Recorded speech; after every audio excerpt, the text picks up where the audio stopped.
This is the Zach Gelb Show, Fox Sports 920, the Jersey, coming to you live today from the parlor. And I'll say this right now, more bad news for my Mets as they play the Phillies starting tonight. Steven Matz will not make his scheduled start Friday versus the Phillies due to shoulder soreness. But now we got to talk some Philadelphia EAGLES Eagles. A lot of anticipation leading up to the game on Sunday at Lincoln Financial Field. Eagles and Steelers, the first big litmus test game in the career of Carson Wentz. And now joining us on the hotline, the host of Breakfast on Broad, and does a tremendous job on middays at 97.5 The Fanatic, and that's Rob Ellis, a Temple alum just like myself. Robbie, what's happening, my friend? My man, Zach, what's happening, brother? Nothing much. 22 years old, out of college. My Mets stink, but I have a job, so something has to be going right for me. I feel so bad for you for your Mets. Let me tell you, my heart's bleeding. I really feel awful for you, man. I don't know how you're going to get through the rest of the show, you poor thing. That's such sarcasm from Rob Ellis. Yeah. But I'll tell you this, I'm falling in love with Carson Wentz, who isn't. And I'm not an Eagles fan, but I don't root for any of the teams in the NFC East that would rival the Eagles. So just living in Philadelphia all these years, I'm starting to become a little bit like an Eagles fan. I don't believe in a second favorite team or any of that nonsense, but I am liking what I see out of the Eagles this year because we no longer have Chip Kelly in town, and I didn't like Chip, but this is a big test for Carson Wentz. How do you think he's going to play this weekend against the Steelers? That's the big question. Well, I think the one thing that we've seen so far, Zach, I mean, week one, it was, well, is he going to be overwhelmed because it's his first NFL game? It's 9/11. There's a lot of things happening here. This guy played at a lower, quote-unquote, lower-level college, right? He wasn't one bit overwhelmed in the least. Then the next week, it's Monday Night Football. It's on the road, hostile environment in Chicago. They have film on him now.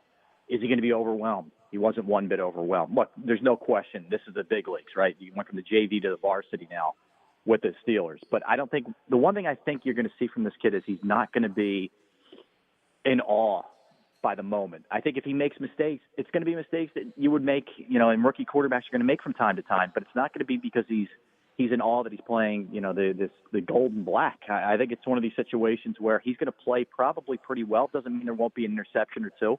That's inevitable at some point. I think this is going to be a game on the defense. I mean, you're talking about one of the most prolific offenses, even without Le'Veon Bell. It could be one of those games where it's back and forth, and Carson Wentz is in a situation where he's going to have to put up major points, and it could be a game where Eagles score, Steelers score, Steelers score, Eagles score, back and forth, back and forth.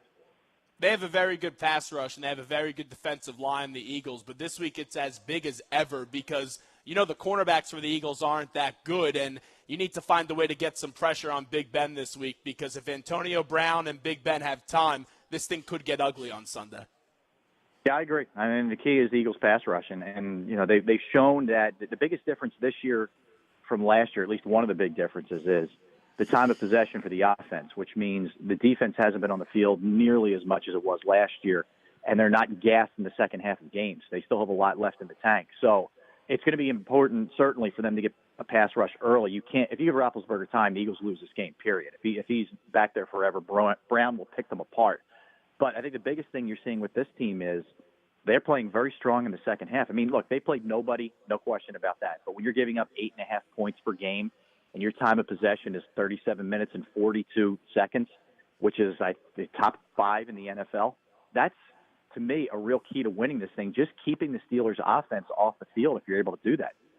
He's been very sharp, and I always had that impression from him when I even got to talk to him in training camp. But just to see what Carson Wentz has been able to do through the first 2 games, it gives Eagles fans a lot of hope. And that's really all you could ask for this season. I don't get caught up with the wins and losses this season. I know the fans do because they want to see them win every game. But I just look at the end of the year to have some hope leading for the future because it all relies on Carson Wentz and Doug Peterson and Howie Roseman. And I've seen that hope through the first 2 games, but I've been blown away with Carson Wentz. Can you compare him to another young quarterback? You've been covering the game for a long time that you've seen that's similar to a Carson Wentz?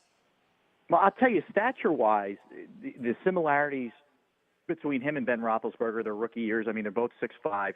Roethlisberger's about 241 now. Wentz is about 223. But when he was that age, he was similar in size and weight. But I think with his mobility, there's more of a parallel with Andrew Luck in terms of the ability to get around and a big arm. Now, nobody's comparing him to those guys in accomplishment in any way, shape, or form. But if you're looking for a comp of what he could be, I think that's two pretty good comps right there. But I would say more luck with a little bit of Roethlisberger mixed in. And what you were saying earlier is, yeah, sure, he could definitely throw an interception this weekend. I'm curious to see how he's going to bounce back from that adversity. And all signs, I know we haven't seen any of that adversity yet, but just because of his tremendous work ethic and his diligent attitude, I would have to imagine this kid has some thick skin and can bounce back from that adversity if he faces some this Sunday. Yeah, Zach, I think so too. I mean, look, we haven't seen him in that position yet, so ultimately we don't know. But you're talking about a guy who is highly intelligent. We know that. The stories, you never got to be in school and all that kind of stuff. But you just look at how much he was able to grasp and essentially go out week one with 8-7 days of training, going from the third stringer to the first stringer, and handle everything. I mean, it's not like Doug Peterson sent him out there and everything was dialed back and it was the most basic vanilla game plan you could possibly have. No, I mean, we've seen him do a lot of different things. And Doug Peterson said, this is not the way we're going to approach this. He's our starter. We have confidence in him. And, we're rolling here. So I don't think that part of it is going to be an issue for him. I truly don't. I mean, look, the biggest thing for him is he's got to learn how to avoid the big hits. And we've seen through the first 2 weeks, he's taken some vicious blows. And I know he's big and I know he's young, but eventually that catches up with you.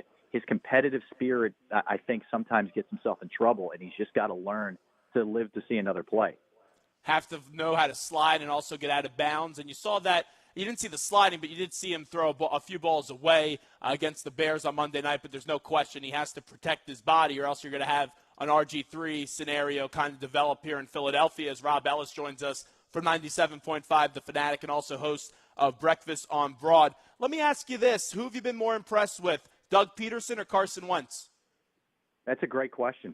I will tell you, they've both been incredibly impressive. I mean, Doug Peterson, look, people, when you move up to take someone and give up as much as the Eagles gave up with the number 2 overall selection, there's high expectations. And we may not have seen it right away this year if he was on the bench getting groomed while Bradford was out there. But there were expectations for Carson Wentz. There were a lot of people in the Philadelphia area that had zero expectation of Doug Peterson other than the fact that he's a disciple of Andy Reid. And they thought, all right, this guy got the job simply for that reason. What are really, truly, what are his, attributes? What's the resume say other than he was Andy's right-hand man? But I will tell you this. I think his play calling has been creative. I think he's handled a lot of situations early on well, whether it was Sam Bradford being angry and leaving for a couple of weeks, whether it was, just deftly walking around a lot of the things where Malcolm Jenkins said, there's going to be a protest. Doug handled that very well. I think the players needed to get away from a Chip Kelly type, and I think it's really worked out as far as that goes, because I think Doug is a player's coach, and I mean that in a good way. I'm not bending over backwards and giving in to everything, but they needed to get back to that kind of coach, and I think he's been a nice tonic for them so far. You have to find that balance of being a player's coach but not being a doormat that the players just walk all over. And I've been very impressed with Doug Peterson through the first 2 games. I thought he was just kind of brought in to be a yes man because of that contentious relationship that Howie Roseman had with the last head coach. But I was at that New England-Kansas City game last year in the playoffs, and I was just laughing because it looked like Super Bowl 39 all over again with the clock management. That's the big test that's still to come when we look at this Eagles season. How does Doug manage that clock in the final 2 minutes if this is a close game, let's say even on Sunday or later on in the season? No doubt. I mean, yeah, we haven't seen them in that situation. The Eagles have basically, at least end game, have been up, right? So we don't know that. That's one of the great unknowns of this. And that's the sort of the beauty and the curse of this. You're flying by the seat of your pants a little bit because everything's new. We just don't know right now. But you can only go off of what you've seen. It's a very small sample size. But so far, there haven't been any blown timeouts, any bad choices to challenge a play, any delay of games or getting the play in late where the quarterback's got to rush up there, which we used to see with Andy every once in a while with Donovan McNabb. So from all of those standpoints, Doug's been on the money so far. And a big test coming up for Doug after this week is in the bye to get that offensive line ready because you have to prepare for the worst with Lane Johnson. Life without Lane Johnson on the offensive line, Rob Ellis, what does it look like? It doesn't look good. I mean, he's their best offensive lineman now. Jason Peters is not the same player anymore. Jason Kelsey has struggled. You've gotten decent play out of your guards, and it's not great. I mean, it's a bad scenario. Let's face it, any way you slice it. My guess is what's going to happen is Alan Barbery will move over. He'll play one of the tackle spots. Now, you're going to probably slide in, I would guess, if Sayamalu can't go, Stefan Wisniewski. I think they'd prefer to put Sayamalu in there, have Wisniewski available to maybe plug him in at center if Jason Kelsey continues to struggle. But that is going to be an issue. They haven't run the ball all that well. What's been kind of lost in this is the running game's been average. So they need to run the ball a little bit better. I don't know if losing Lane Johnson aids that. Probably doesn't. So that's something, you're right, he's going to have to get figured out. Is it age? Is it size? What's going on with Kelsey? Because he doesn't look good, and those 2 penalties on Monday night were just awful. I think it's maybe a combination of a lot of things. It's a new system with Doug Peterson, even though the system that seemed to suit him well last year in Chip Kelly, where he would get out, almost work as a pulling guard. That worked for him pretty well for a little while, but for some reason it went away last year, even though he was still in that same system. And, I think the biggest issue is I don't think it's an age thing as much as it is a size thing, and I think it's starting to catch up to him. It's hard to be, 30, 20 pounds lighter every single week and keep it going. At some point, maybe that starts to wear you out a little bit, and I think that may be where they're at. Certainly, he's got to be a lot better. He's the weak link right now. We're talking to Rob Ellis, wrapping up with him on the Zach Gelb Show, Fox Sports 920, the Jersey, coming to you today live from the Parlor. So the most excitement last year at Lincoln Financial Field was for our Temple Owls, and the last 2 years there hasn't been that much excitement in the Link. The atmosphere on Sunday, it's going to be a raucous atmosphere, and you hope the Eagles can compete and have a game down to the wire. You've been in this city for a very long time. What do you feel like that atmosphere is going to be like on Sunday, Rob? I think it's going to be on fire. I mean, basically the way this worked was when it was still Sam Bradford, the city was incredibly lukewarm, and Eagles fans are rarely lukewarm. It's usually they're angry or they're optimistic and they think they can win the Super Bowl. When they're in the middle is when it really scares me, and they were in the middle. Then this trade goes down and everything changed, and there was a different excitement level even before the first game. But since they've seen him up close and personal in the Cleveland game and then Monday night in Chicago, this city is going to be in a fervor. I think Sunday at 4:25 at the Link is going to be absolutely on fire. I think it's going to be rocking. It's going to feel like maybe the first year at Chip Kelly and the glory years of Andy Reid. It's going to be a really good atmosphere. I know fans don't like to hear the words moral victory, but if this is a 38-34 game or something like that where the Eagles lose by a few points, a field goal or 4 points, are you satisfied with that? I guess you have to be, right? I am, depending on how Wentz plays. Like, let's just say this isn't Wentz's fault. Let's just say he plays really well. Look, the defense gets beat up by a good offense, okay, and it's a shootout. Am I coming away from that feeling great? No, they lost the game, but ultimately the big picture is about the progression of Carson Wentz. If he looks good against a team like the Steelers, I'm not going to be overly upset. I can live with it. And you're 2-1 at that point going into the bye, and the kids stood the test against a really good team. I'll be okay. I mean, you have to understand what the situation is. This isn't a team that came into the season with a lot of expectations. So, therefore, I think it'd be pretty silly to be angry and out of your mind if they lose a game to the Steelers and the young kid plays well. I mean, if he plays poorly, yeah, you're a little bit bummed, and there's no moral victory to take away from that. But you just understand there's going to be bumps in the road. I mean, any Eagles fan who thinks this is going to be smooth sailing the whole way is kidding themselves. Now, Rob, before we let you run, my studio assistant here, Craig, tells me that you do an unbelievable Brett Brown impersonation. Can I hear a little bit of that right now? No, I'm not good at Brett. I could do a little Brett Brown. Oh, Rob, we got to figure out. I'm going to pack the car out there, and then we're going to get after it, Rob. On Yaki Way. That's the best I can do for you. All right, it sounds good. Works for me, me, Rob Ellis. Maybe we'll get you on later on in the year to talk a little Sixers, but we appreciate the time. Have a good week. Zach, you got it, my man. Keep up the good work. Talk to you soon. Thanks so much. There's Rob Ellis joining us. I just have to clarify something real quickly. So I'm from New York originally, and I went to school at Temple. So I lived in Philadelphia for 4 years. Now this is going on year number 5. So when I first came to Philadelphia, you heard everything about the fans. Be careful. You could get killed. They take their sports very seriously. I absolutely love this fan base. And yes, are they always the smartest of fans? No. Do they do stupid things like what happened with the Ed Snyder tribute bracelet? Yes. But it's not like the fans out in L.A., and we talked about those 2 videos that we saw earlier in the week. Those people, they try to kill people out in L.A. The Philadelphia fans, if you wear a Cowboys jersey, they're just going to throw a beer on you and a few peanuts. But my point was, and I'm not an Eagles fan. I'm not going to pretend like I'm an Eagles fan. I may have misspoke earlier on in that interview. But you feel that excitement that's going on with this team right now. And it is so contagious, that excitement. Because I'm someone with the job that I have, I watch every single snap that Carson Wentz has played so far in the preseason, which was not that much, and then also the regular season. And I'm blown away by this kid. And I was someone that never liked Chip Kelly. Even after his first year, I said, okay, but I thought Chip Kelly was very arrogant. He had flaws in his play calling at the goal line, and he never adapted. And in this league, you have to adapt to win.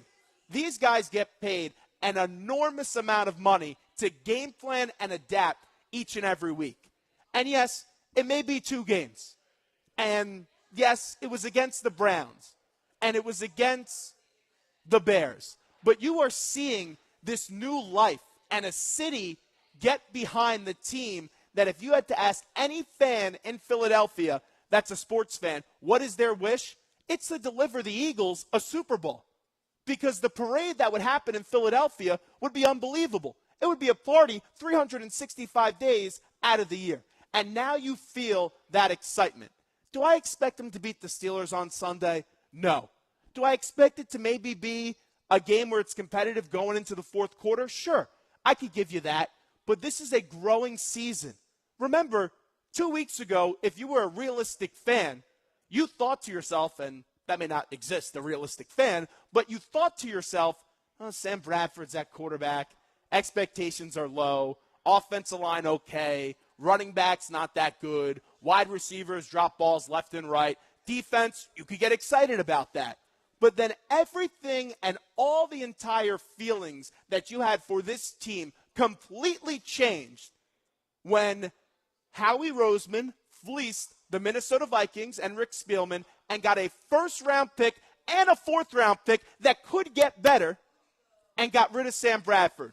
And they didn't go to Chase Daniel. They could have went to Chase Daniel because, remember, the bye is coming up after this game on Sunday. And that's where they could have implemented Carson Wentz. But all offseason long, you were in a somber mood because you heard, oh, well, we don't plan to play Carson Wentz. And then, boom, one genius trade by Howie Roseman changed the entire complexion and the entire feeling that this city that is so desperate for a winner, it completely changed because now you're seeing the future. And the kid Carson Wentz, footwork, impeccable. Leadership, impeccable. He has a really smart head. The kid's brilliant. And you've seen things develop. You saw him with the perfect touch on his football, making big plays. Yes, take it with a grain of salt because of the competition and the opponents, but this is a team now that I'm not going to go out and be crazy and have some inane statement and say the Eagles are going to the playoffs because I don't believe it. I believe the Giants are going to the playoffs, but that's not the point of this season. The point of this season is to just see some hope. And so far through 2 games, you have that hope. And I don't believe in moral victories, but I'll believe in them this week. Because if you walk out of Lincoln Financial Field on Sunday and they play a competitive game up against a team that has Super Bowl expectations, what more can you ask for through the first 3 games? You can't ask for any more. They already gave you 2 wins, and they have a chance to give you a third one if they just play close. You walk out of the game at the Link, and you're thinking, oh my, we have something for the future. Just look how many people already changed their opinions on Howie Roseman. I hated Howie Roseman. But this year he got rid of Garbage and Kiko Alonso and Byron Maxwell, fleeced Mike Tannenbaum and the Dolphins, and then fleeced the Minnesota Vikings. And now the Browns, they have their arrogant comments of, oh, Carson Wentz, we didn't take him because he won't be a top 20 quarterback. And what does Carson Wentz do? He kicks the Browns' ass week 1. Awesome. And then in week 2, some people picked the Bears to win. I wasn't one of them. But the Eagles then responded nicely. So now you're seeing something develop for the future. And that's all you could ask for as an Eagles fan. And you hope that you have your franchise quarterback for many, many, many, many years to come. This is the Zach Gelb Show, Fox Sports 920, The Jersey. We broadcast to you today from the parlor. What we'll do right now, that was Rob Ellis, who just joined us a few moments ago, the host of Breakfast on Broad and Middays on 97.5 The Fanatic. When we get back, we'll talk to the Irish Dragon, a big UFC fighter. He is in Brazil right now in Paul Felder. And coming up at 5:15, John Spagnola will join us to talk some EAGL, ES Eagles with John Spagnola. This is the Zach Gelb Show. We broadcast through the Princeton Orthopedic Associates studios, and time right now is 4:36. We'll be right back, everybody.